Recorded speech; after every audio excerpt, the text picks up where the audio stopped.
এইভাবে ইন্ট্রো করি না, কিন্তু আমি এখন ঝুলছি একটা গুহার 100 ফুট নিচে, যেটা মাটির নিচে 5 কিলোমিটার জুড়ে বিস্তৃত আছে। আর আমরা এটা পছন্দ করি বা না করি, যখনই আমি আর আমার বন্ধুরা মাটি টাচ করলাম, আমরা অফিসিয়ালি এখানে আগামী 7টা দিন কাটাতে চলেছি। বাবারে, এটা আমার জীবনে করা সবথেকে ভয়ঙ্কর জিনিস। প্রথমত, আমাদের এখন এখান থেকে অনেকটা দূরে যেতে হবে। কেন? যদি ঝড় বৃষ্টি হয় তাহলে এই পুরো জায়গাটা জলে ভরে যেতে পারে, আর সমুদ্রের মতো ঢেউ এসে সবাইকে ভাসিয়ে নিয়ে যেতে পারে। সেই জন্য আমাদের আরো ভিতরে যেতে হবে একটা বেস ক্যাম্প বানানোর জন্য। ভাই এটা পুরো পাগলাম। এটা একটা অন্য জগৎ মনে হচ্ছে। এই কেভ এন্ট্রান্সটা হয়তো দেখতে সুন্দর, কিন্তু দেখে যা মনে হচ্ছে আসলে তা নয়। আর আমরা হয়তো জানি না যে আগামী 7টা দিন আমাদের জীবনের সব থেকে কঠিন সময় হতে চলেছে। সব থেকে বাজে ডিসিশন।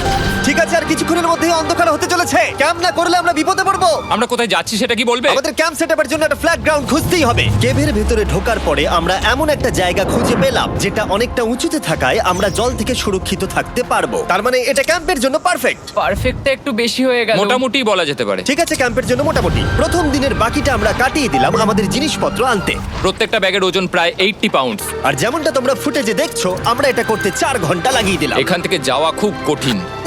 তারপরে আমরা সবাই বেস ক্যাম্পে ফিরে গেলাম। ঠিক আছে, আমরা এখানে লাইট লাগিয়ে দিলাম। আমাদের সব জিনিসপত্র হোম বেসে চলে এসেছে। একটু ক্যামেরাটা ওদিকে দেখাবে?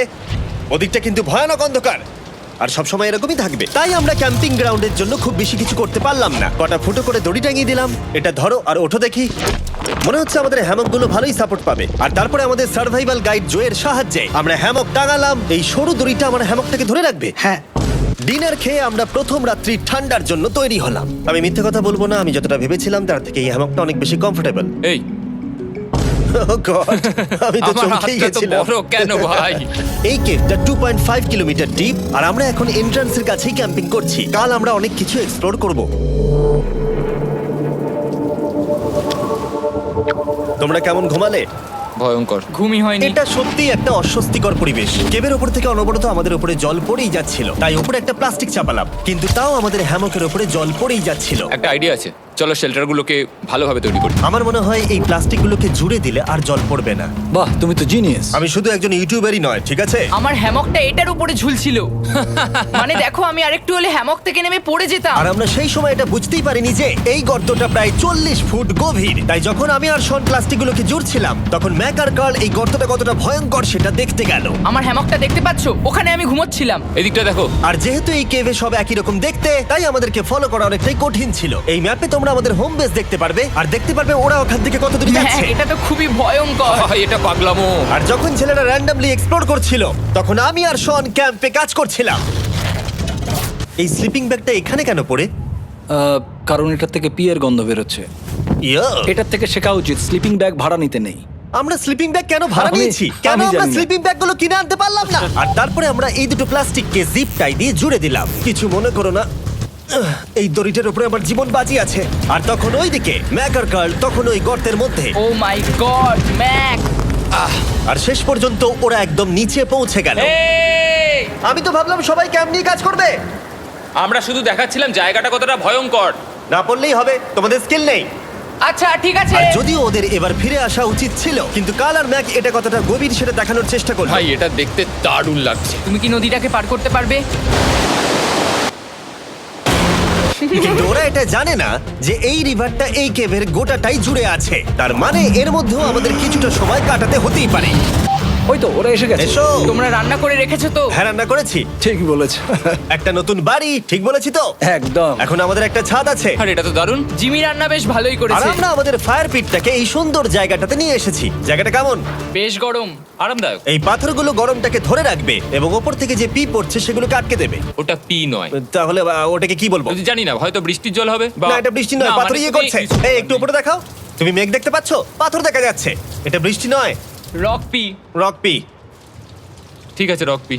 ঠিক আছে, এটা রক পি। আর একটা শুকনো রাত ঘুমিয়ে কাটাবার পরে আমরা ঠিক করলাম জো আমাদের সার্ভাইভাল এক্সপার্ট, তাকে নিয়ে আমরা কেভের শেষ প্রান্ত অব্দি যাব। Cave, cave! Cave, cave, cave! Cave. Cave! দেখা যাক আমরা কেভের কতটা গভীরে যেতে পারি। তোমরা কিন্তু মনে রাখবে আমরা সবেমাত্র কেভের এন্ট্রান্সের দিকেই আছি, আর আমাদের ইচ্ছা এই কেভের শেষ প্রান্ত অব্দি যাওয়া, অবশ্যই না মরে গিয়ে। ও মাই গড, এটা তো খুবই স্টিফ। আরে এটা তো সবে শুরু। আমরা কেভের আরো গভীরে এসেছি। তোমরা সবাই সাবধানে আসবে। এটা খুবই ছোট জায়গা, আমার মনে হয় না এখান থেকে আমি যেতে পারবো। কেভ এক্সপ্লোরের ইন্টারেস্টিং জিনিসটা হলো যা হোক করে আমাদের এই ছোট্ট ফাঁকগুলোর মধ্য দিয়ে এগিয়ে যেতে হবে। ও মাই গড, খুব ছোট জায়গা। আর তারপরেই খুব বড় একটা জায়গা আসবে, সেটা এতটাই বড় যে কিছু না দেখতে পাওয়ার জন্য এটা করতে হলো। ও মাই গড! এবার আমি সব দেখতে পাচ্ছি, এটা দুর্দান্ত। এটার তো অনেক আলো। ভাই জায়গাটা কতটা সুন্দর দেখো। বাপরে কি আলো, আমি তো তাকাতেই পারছি না। আমি তো অন্ধ হয়ে যাব মনে হচ্ছে। এ বাবা, এটা কি হলো? আমরা বোধহয় ঠিক মতো এটাকে ব্যবহার করতে জানতামই না। চলো এগিয়ে যাই। আর তাই আমরা এগোতে থাকলাম। এই যে এই জায়গাগুলো, এগুলো খুব ভালো ধরার এখানে? জায়গা। এগুলো ধরে এখান থেকে পা ঘুরিয়ে চলে আসতে পারবে। এইভাবে কি? হ্যাঁ, একদম পারফেক্ট। জো সব থেকে ভালো কেভ গাইড। এভাবে কেউ গাইড করতে পারবে না। ঠিক আছে, এইবার ব্যাপারটা ইন্টারেস্টিং হবে। কি? এটা কি? এখান থেকে আমাদের ওয়েট শুট পরে সাঁতার কেটে যেতে হবে। গতকাল ম্যাক আর কার্ল এটা নিয়ে মজা করছিল, কিন্তু এই কেভে আমাদের পরের অ্যাডভেঞ্চারটা ছিল একটা প্রায় জমে যাওয়া নদীর মধ্যে। ও মাই গড, এটা তো পাগলামি! তার মানে আমাদের ওয়েট শুট পড়তেই হবে যাতে আমাদের হাইপোথার্মিয়া না হয়। আমরা এটা কেন করছি? এই এক্সপেরিয়েন্সটা তো জীবনে একবারই হবে। এটা করলে হয়তো আর নাও বেঁচে থাকতে পারি। আমাদের এই কেভের শেষে পৌঁছতে হলে আমাদের এই নদীর মধ্য দিয়ে, এই ছোট্ট ফাঁকগুলোর মধ্য দিয়ে সাবধানে ধীরে ধীরে এগিয়ে যেতে হবে। আস্তে আস্তে নামো, স্রোতের কারণে পা পেছনে টানতে পারে। ঠিক আছে, আমি তাহলে নামছি। তুমি ওই দেয়ালগুলো ধরে ধরে এগোতে থাকো আস্তে এটা তো আস্তে। খুব ঠান্ডা। তুমি পারবে জিমি। জানি না এখানে ঢুকতে পারবো কি না। জিমি, এবার তুমি জল থেকে উঠে দাঁড়িয়ে পড়ো। এটা সত্যি একটা পাগলামি। এখানে কি ঠান্ডা! যখন তোমরা খুব ঠান্ডা জলের মধ্যে থাকবে তখন একটা পাথরকে ধরে এগিয়ে চলা খুব কঠিন হবে। ও মাই গড, এটা সত্যি পাগলামি। ম্যাক, গার্ড, চলে এসো। আমার ভয় লাগছে। চলো চলো, পারবে। ভাই। এগোতে থাকো, পেছন দিকে তাকিও না। একবার দেখো আমরা কি করছি। কিন্তু এই বাধাগুলো এতটা কঠিন ছিল না সামনে যা আসতে চলেছিল তার তুলনায়। আমরা পেরেছি। কেভ কেভ কেভ এই, কেভ। একটা কথা শোনো, আমরা 10% আসিনি। তার মানে এখনো আমরা শুধুমাত্র সার্ফেসেই রয়েছি, আর শেষ প্রান্তে পৌঁছতে হলে আমাদেরকে আরো 2 কিলোমিটার যেতে হবে। যেরকম তোমরা দেখতে পাচ্ছ এখানে 24/7 বৃষ্টি হয়, তাই আমি একটা আড্ডা মারার জায়গা তৈরি করেছি যেখানে আমরা কেউ ভিজবো না। আমি ভাবছি আমি যদি এটা না বানাতাম তাহলে কি হতো। আমি নিশ্চিত যে ওদের একটা ভেজা পাথরের উপর শুতে হতো। আমাদের ক্রমাগত এগিয়ে যেতে হবে এবং শরীরটাকে ভিজে রাখতে হবে। ঠিক আছে। নইলে আমাদের শরীরের তাপমাত্রা কমে যাবে। এটা কঠিন কেন? সব থেকে বাজে ব্যাপার হলো আমরা যতটাই দিকে এগোবো ততটাই আমাদের পিছন দিকে ক্যাম্পে ফিরতে হবে। আমাদের পরের বাধাটা হয়তো জলের মধ্যে নয়, কিন্তু তার মানে এটা নয় যে সেটা সহজ হবে। আরে এটা কি মাকড়সার জাল? কিন্তু আমি মাকড়সা দেখতে পাচ্ছি না তার কেন? মানে ওটা আমাদের উপরে আছে। আরে তোমার গায়ে, তোমার গায়ে। আমার বন্ধুরা বলতে বাজে, এই গেমটা মিস্টার বিস ভিডিওর মতো, যত এগোবে ততই কঠিন হবে। সত্যি কথা বলতে যদি আমাদের সাথে জো না থাকতো আমরা মরেই যেতাম। আর 3 ঘন্টা পরে জো আমাদের জন্য একটা বাজে খবর নিয়ে এলো। জল অনেকটা বেড়ে গেছে আর আমরা অনেকটা সময় লাগিয়ে ফেলেছি, তাই আজকে আমাদের আবার ক্যাম্পে ফিরে যেতে হবে। আমি মানবো না। তুমি সেফটি এক্সপার্টের কথা অমান্য করতে পারো না। আমি এটা মানবো না। সত্যি কথা বলতে আমাদেরকে ফিরতেই হতো, কারণ এর আগে আমরা শুট করতে অনেকটাই সময় নষ্ট করে দিয়েছি, তারপর ফ্লেয়ার নিয়ে খেলেছি, তাই আমরা ফিরে যাচ্ছি আর এই মিশনটা আমরা পরের দিন আবার শুরু করব। শন, আমরা এসে গেছি। আরে তুমি এখানে কি করছিলে? এখন তোমরা কেউ ভিজবে না। আমি তো জানতামই না এই লাইটগুলো আমরা এনেছি। এগুলো দারুণ লাগছে তাই না? দুঃখের বিষয় আজকে আমরা মাত্র 20% এগোতে পেরেছি, কিন্তু বিশ্বাস করো আমরা শেষ পর্যন্ত অবশ্যই যাব আগামী কয়েকদিনের মধ্যেই। আমার মনে হয় না। কোনোদিনই হবে না। আমি তো বললাম। আমরা ডে 4টা রেস্ট নেব আর ডে 5-এ চেষ্টা করব এই কেভের শেষ অবধি যাবার। দেখা যাক কি হয়। ডে 3-তে মজা হলো, কালকে আবার দেখা হচ্ছে। আর কেভের ভিতরে 3টে খুব বাজে রাত কাটাবার পরে পরের দিন সকালে আমাদের মাথায় শুধু একটাই কথা আসছিল, আমার একটা হট শাওয়ার চাই, তবে আমি এখন একটু শান্তি পাবো। ও এখন শাওয়ার পেলে কিন্তু দারুণ হয়। আমি চান করিনি প্রায় 3-4 দিন হয়ে গেল। তোমরা নিশ্চয়ই জানো কেভের মধ্যে শাওয়ার করা সম্ভব নয়। আমাদের অনেকটা পথ হেঁটে সাবধানে আগের রিভার বেডের কাছে পৌঁছতে হলো। ও মাই গড! আমি আমার ব্রেনকে ফিল করতে পারছি। আমি এভাবে ব্রেনকে ফিল আমার করিনি। কপালটা জমে গেল পুরো। চলো ড্রোন দিয়ে মাথার চুলগুলো শুকিয়ে নি। এদিকে এসো ড্রোন। ও দাঁড়াও দাঁড়াও দাঁড়াও, এটা কিন্তু কাজ করছে। হ্যাঁ, দারুণ কাজ করছে। ড্রোন থাকতে হেয়ার ড্রায়ারের কি দরকার? আর চুল শুকানোর পর আমরা জোয়ের সাথে জার্নির প্ল্যান করতে বসলাম। এটা কি জো? এটাই কেভের ম্যাপ। আগেরবার আমাদের থামতে হয়েছিল কারণ জল খুব জোরে বইছিল। এখন বৃষ্টি কম হচ্ছে, তাই কালকে আমরা নিশ্চয়ই এই কেভের শেষে পৌঁছে যাব। এটা ভয়ঙ্কর হতে চলেছে। প্রথমে আমাদের কালকে যেখান দিয়ে গেলাম সেখান দিয়ে আগে যেতে হবে। জলের মধ্যে ঝাঁপ দিতে হবে এবং পাথর দেখে হাঁটতে হবে। এগুলো সবকটা আমরা যদি পার করতে পারি তাহলে আমরা গ্লো ওয়ার্ম চেম্বারে পৌঁছে যাব। কেমন দেখতে তুমি সেটা বলো না, আমি তোমাদেরকে সারপ্রাইজ দিতে চাই। তোমার মনে হয় আমরা পারবো? ওইসব বাদ দাও, আমরা ঠিক কালকে পৌঁছে যাবো। কালকের প্ল্যান আমরা চক আউট করে নিয়েছি। আমরা রেস্ট করছি আর ফেস্টিভ্যাল স্মোর্টস খাচ্ছি আমাদের এনার্জি রিগেন করতে। সবাইকে চিয়ার্স। Yippee! জো এই প্রথমবার ফেস্টিভ্যাল স্মোর্টস খাচ্ছে। জো সত্যি কথা বলবে। এটা দারুণ, তাহলে ভালো লাগলো? এটা দারুণ লেগেছে। আমরা এই চকলেটটা আগে কেন বের করে নিই? এটা এমনি চকলেটের থেকে 10 গুণ ভালো খেতে। সত্যি কথা বলতে তোমরা যদি ফেস্টিভ্যালের সাথে স্মোর্টস ট্রাই না করে থাকো তাহলে তোমরা মিস করছো। কালকে আমরা পুরো কেভটা এক্সপ্লোর করব, দেখা হচ্ছে। তাই আমরা ভালো করে ঘুমানোর চেষ্টা করলাম আর কালকের প্রিপারেশন নিলাম কেভের শেষে যাওয়ার জন্য। আমরা আমাদের জীবনের সবথেকে ডেঞ্জারাস জার্নি করতে চলেছি। ডে 3 এর অভিজ্ঞতা মাথায় রেখে আমরা কম শুট করেছি যাতে আমরা সামনের দিকে তাড়াতাড়ি এগোতে পারি। জলটা খুব ঠান্ডা।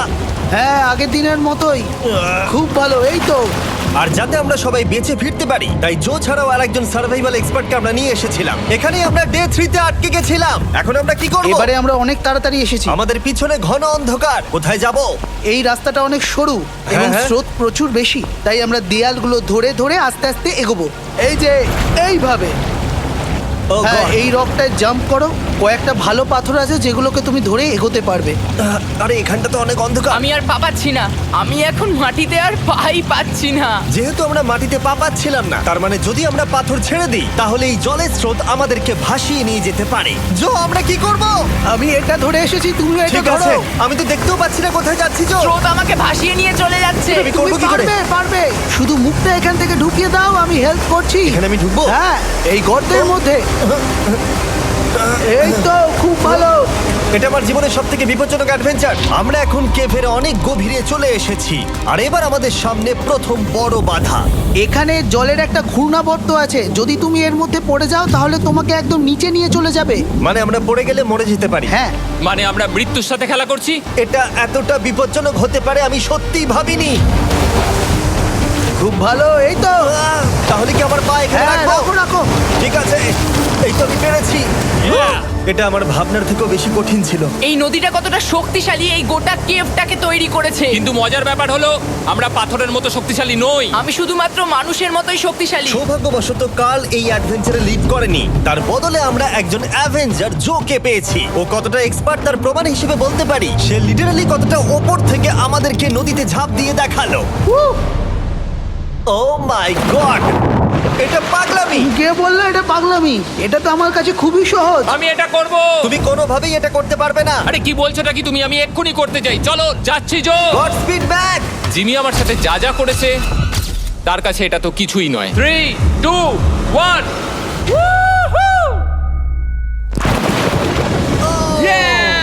তুমি করবে? না, আমরা না এগুলো শেষ পর্যন্ত যেতে পারবো না। ও মাই গড, আমাদের নিচের দিকে যেতে হবে। আমরা সবসময় স্রোতের উল্টো দিকে কেন যাই? এখন শুধু আমি ভেসে ভেসেই যেতে পারবো, আর কিছু না। এই জলের তলায় অনেক ধারালো পাথর আছে, তোমরা সেগুলোকে দেখতে পাবে না, তাই সাবধানে পা ফেলবে। ও মাই গড, আবার এটা গভীর আরে হচ্ছে। আমার পা তো কিছুর উপরে রাখতে হবে। ছোট পাথরগুলোই একমাত্র বাধা ছিল না, মনে হচ্ছে আমাদের প্রতিটা পদক্ষেপে। ও ভাই, আমি কিচ্ছু দেখতে পাচ্ছি না। এটা খুব ভয়ঙ্কর। কেভটা আরো অন্ধকার হয়ে আসছিল এবং আরো সরু। আর তখন আমরা জানতাম না যে আমরা ফিনিশ লাইন অবধি পৌঁছতে পারবো কিনা। আমি ক্লান্ত হয়ে পড়েছি। এই কেভে আরো কঠিন বাধা আসার আগে তোমাদেরকে আমি কিছু দেখাতে চাইবো। জো, তোমার ব্যাগটা দাও। Thank you. তুমি জানো এর মধ্যে কি আছে? না, জানি না কি আছে। Brand new mister beast lab swamp.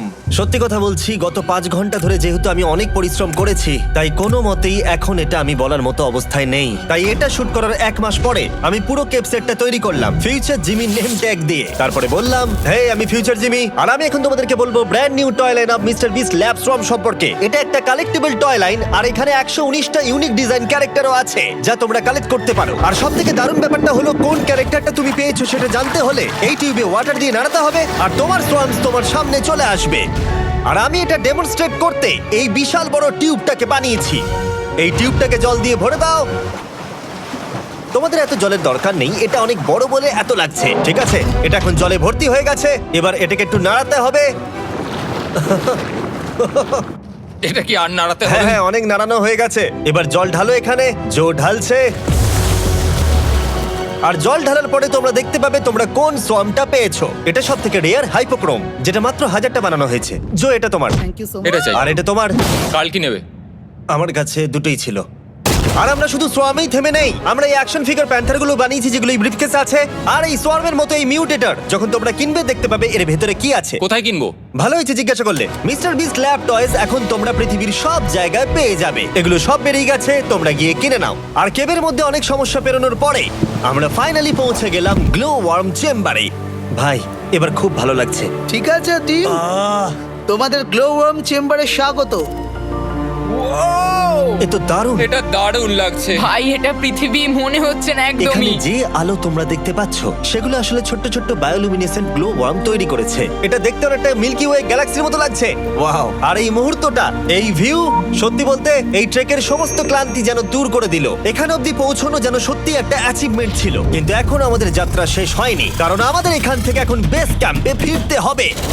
আজকে ডে 6 হতে চলেছে, এখন ওরা আসেনি আর আমি খুব ক্লান্ত।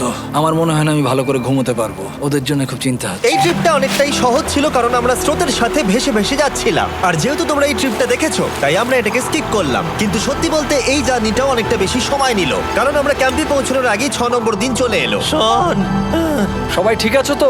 আমার খুব চিন্তা হচ্ছিল। Happy day 6। ডে 6 খুব ভালো। এনার্জি বাড়াতে আমরা আগুনের উত্তাপ নিলাম এবং ফাইনালি আমরা কিছু খেতে পেলাম। এটা খুবই অ্যাডভেঞ্চারাস ডে ছিল। কালকে দেখা হচ্ছে, মানে আজকেই হয়তো। এটা হয় ডে কোনোদিন 6 হবে না। নাকি আজকে, না আমি জানি না। এত বড় ট্রেক সম্পূর্ণ করার পরে শারীরিকভাবে চূড়ান্ত ক্লান্ত হওয়া সত্ত্বেও জানি না কেন কিন্তু আমি একদমই ঘুমাতে পারছিলাম না।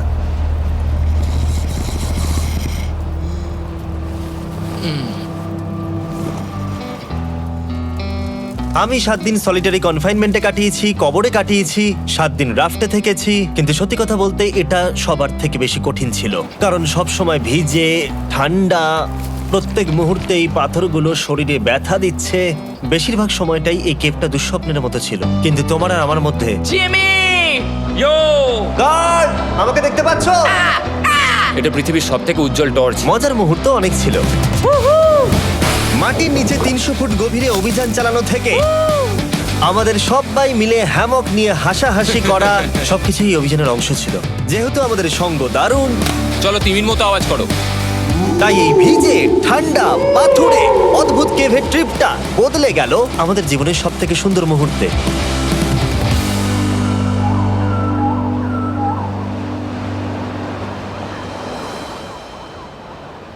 আমরা এখান থেকে যাব না যতক্ষণ না সবকিছু তোলা হচ্ছে। আর আমি সবকিছু বলেছি মানে সবকিছুই। চলো এবার বেরোনো যাক। আর যখন আমরা মাউথ কেভে আবার ফিরে এলাম, ভাই ওপরটা দেখতে দারুণ লাগছে। তখন জয়ের জন্য একটা সারপ্রাইজ ছিল। বেরোনোর আগে জো, আমরা তোমার কাছে কৃতজ্ঞ। তাই এই নাও 50,000 নিউজিল্যান্ড ডলার, 10,000 করে প্রত্যেক জনের প্রাণ বাঁচানোর জন্য। Oh my God, thank you so much Jimmy. Thank you Joe. Love you, Joel! এবার আমাদের সব কাজ হয়ে গেছে, চলো বেরোনো যাক। 7টা দিন পরে আমরা ফাইনালি এখান থেকে বেরোচ্ছি।